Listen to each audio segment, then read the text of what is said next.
Captain Zier of the Valtrexian Starfleet prided himself on precision. Every system on his ship, the Calculatron, was built with the highest technological standards, each component calibrated to within a nanometer. So naturally, when a single coolant valve malfunctioned and the entire fleet was left stranded mid-battle, Zier was beside himself with rage.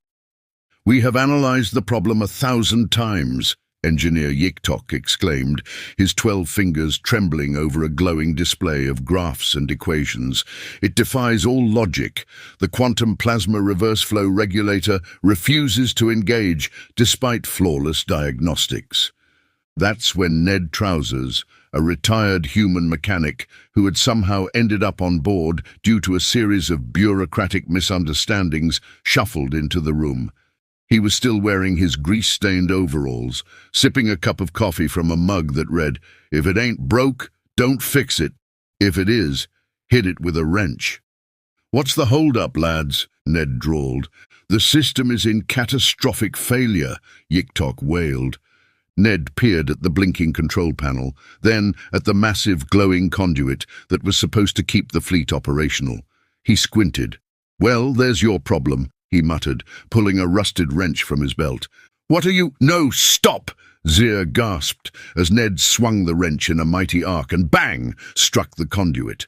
The ship flickered, alarms went silent, and the entire fleet's power systems roared back to life. Zizer's eyes bulged. "How did you—" "Ah, you know," Ned said, giving the conduit a friendly pat. "Just needed a little encouragement." "Encouragement?" Yiktok shrieked. "We have dedicated centuries of scientific study to quantum mechanics. We have developed entire AI systems to optimize functionality, and you fixed it with violence?" Ned took a sip of coffee. "Yup. Before the crew could fully process their reality being shattered, the ship rocked violently. The enemy fleet had returned, weapons primed." "We are doomed," Zier cried. "We must retreat. Our weapons are insufficient."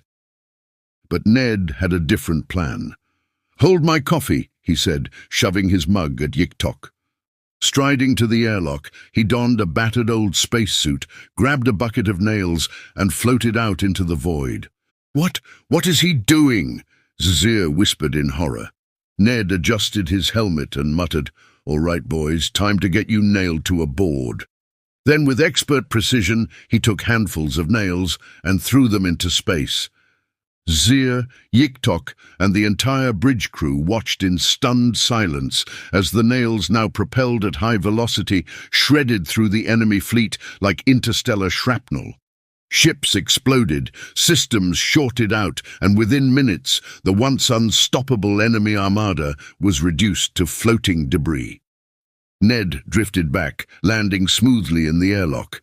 He retrieved his coffee from Yiktok, took a sip, and sighed. "That's how you do it." Captain Zier fell to his knees. "Humanity defies all logic." Ned shrugged. "We get that a lot. We take logic, scrunch it up, and throw it over our shoulder with no ducks given." Nailed to a board, the aftermath. The bridge was silent. Captain Zier, Engineer Yiktok, and the rest of the crew stood in stunned disbelief, watching the debris of the enemy fleet drift across the void. Ned Trousers, meanwhile, took a satisfied sip of his now lukewarm coffee. "Yep," he said, smacking his lips. "Still got it."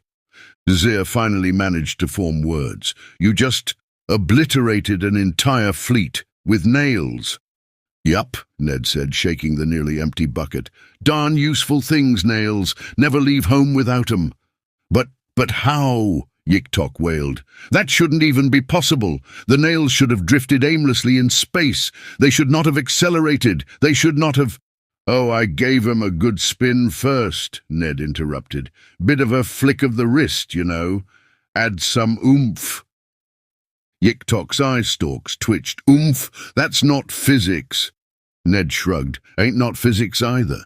Before the Valtrexian crew could suffer complete existential collapse, an urgent beeping interrupted them. The Galactic High Command was hailing them. Captain Zier took a deep breath and smoothed his uniform, trying to pretend he was still in control of reality. He hit the comm button. A hologram of Admiral Glorp appeared, his gelatinous head jiggling with stress. "Zir, what in the name of the cosmic weave just happened? Our sensors detected an enemy fleet, then nothing, just dust and debris." Zir opened his mouth, then closed it, then opened it again. Finally, he gestured weakly to Ned. Him." The Admiral squinted at the human. "Who is this fleshy one?" Ned tipped his cap. "Ned Trousers, retired mechanic, fixed your fleet, saved your hides, you're welcome." Admiral Glorp's gelatin wobbled. "But how?"